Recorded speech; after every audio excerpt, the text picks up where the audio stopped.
পুলিশের খাতায় মৃত, অথচ বহাল তবিয়তে বেঁচে রয়েছে সে। আর খুনের অভিযোগে অভিযুক্তের দিন কাটছে হোমে। হাওড়ার মানিকপুরের বাসিন্দা এক কিশোরকে খুনের অভিযোগে গ্রেফতার হয় তারই বন্ধু। ধৃত কিশোর আদালতের নির্দেশে সরকারি হোমে রয়েছে, অথচ দিন 12 পর পুলিশের খাতায় মৃত কিশোরকে খুঁজে পাওয়া গেল বাউরিয়া স্টেশনে। এ যেন ভাওয়ালের রাজার ফিরে আসার মতো ঘটনা। তবে এখানে রাজত্ব দখলের জন্য কূট ষড়যন্ত্র নয়, ত্রিকোণ প্রেম।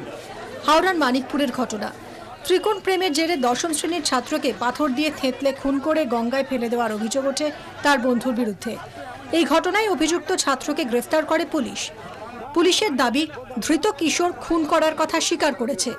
ধৃতকে হোমে পাঠানোর নির্দেশ দেয় আদালত। ঘটনার প্রায় 2 সপ্তাহ পর তথাকথিত সেই মৃত কিশোরকে জীবিত অবস্থায় পাওয়া গেল। আমাদের একটা বাড়ির মেয়ে মানে যাচ্ছিল প্ল্যাটফর্মে, ওই বসেছিল, বসে দেখে চিনতে পেরে কান্দেছিল।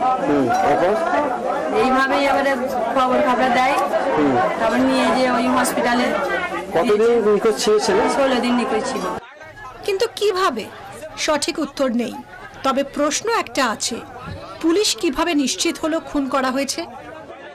পুলিশ খেয়ে বসেছিল, ওই জন্য তদন্ত করেনি।